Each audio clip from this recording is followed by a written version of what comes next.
This is section 7.2. We're going to be dealing with sectors of circles and arc lengths of circles.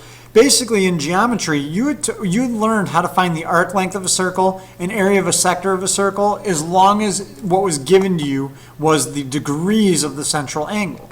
And what we're going to do is we're going to go through some formulas real quick here. So basically, we're just going to go over how to do it if you're given radians as well, but we're also going to review if it's given to you in degrees. And what we have here is we have two sets of formulas. We have one if it's in degrees, and we have one if it's in radians. So if you see that it's in degrees, S will always represent the arc length, K will represent the area. So in degrees, this is actually really basic because if you think about it, 2 pi r, that is the circumference of the entire circle up here. So if that's the circumference of the entire circle, the way that we will actually get the portion of the circle that we want would be to just take the fraction of 360 that we're dealing with. We all know there's 360 total degrees in the circle. So whatever fraction of 360 we have, that is the fraction of the circumference, which will give us the actual arc length. The same thing is true with area. Area is pi r squared, so we just figure what fraction of the circle are we dealing with and multiply that by our area, which is pi r squared. In radians, what happens is through the basic, we could show how this works through the math of eliminating our 2 pi and figuring out the transfer from degrees to radians. But what essentially ends up happening is we end up with an arc length of whatever r, the radius, times theta is, but remember theta has to be in radians for us to use this formula. So in radians, it would just be arc length equals radius times our theta, which is in radians. And then the area of the circle will just be 1/2 times the radius squared times our central angle theta in radians again. So we're just going to be using these formulas to solve these problems. So let's get right to it into this example. Okay, we're going to use this problem. It says we want to find the arc length and the area of the sector of the circle from above. Okay, that's the one that is 120 degrees, so we're going to use the degrees formula, the one where our radians, or I'm sorry, where our central angle is given to us in degrees. So that means that we have our arc length is going to be S equals 120 over 360 times 2 times pi times 5.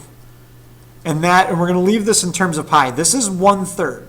Okay, so basically we're saying we want 1/3 of the circumference of a circle, right? So therefore we have 10 pi over 3 inches. That is our arc length. Okay, 1/3 of 10 pi.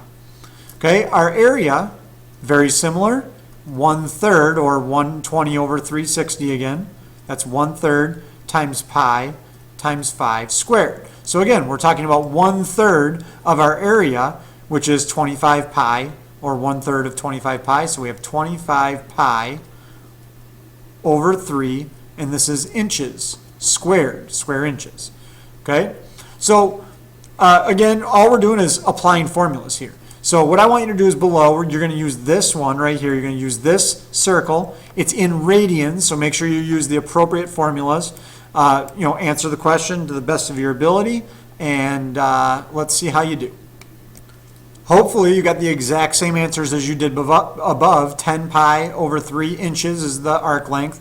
25 pi over 3 inches squared is your area. And it makes sense because if you think about what we have here and what we did in section 1, we converted between degrees and radians. So here we have 120 degrees. And if we were to convert that to radians, it would still be 2 pi over 3, which gives us the exact same circle. And notice, it doesn't matter if you're in radians or degrees, the arc length and the area are the exact same thing. It doesn't change just because you're going between degrees and radians. It still ends up being the same answer. Okay? For this problem on the back of your paper, we're talking about the apparent size of something. It says the moon is about 4 times 10 to the 5th kilometers from Earth. And its apparent size is about 0.0087 radians. What is the moon's approximate diameter? So this is actually a really easy problem, but what you have to do is you have to think of it like this. If I'm standing here on Earth, E, there's Earth, and then we are going to be trying to figure out something about the moon. So there's our moon, And apparently, I apologize if this is not drawn to scale, but basically what we're looking at here is we're going to have this straight line going to the top of the moon.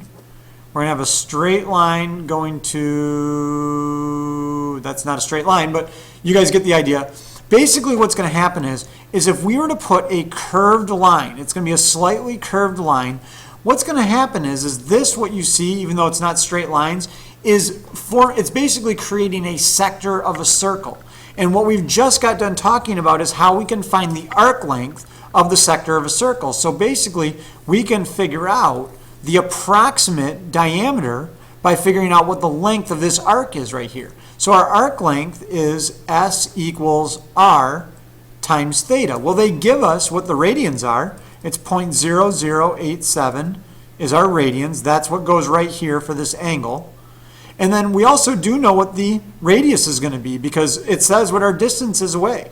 And our distance is approximately going to be 4 times 10 to the 5th. So that's really all we have to plug in. S equals 4 times 10 to the 5th times our radians, which is 0.0087, which equals 3,480 kilometers. And again, notice the formula we use. We use the formula that was in radians because that's what was given to us. Okay, so hopefully that makes sense. These problems will all be done the same pretty much every single time. Anytime you're trying to find the apparent size, what you do is as long as you know your distance away from the object and you know what your angle or what your apparent, what the angle is going to be, you can figure out approximately how big or how tall that object will be. So hopefully that makes sense. That's all I have for you. I will see you in class.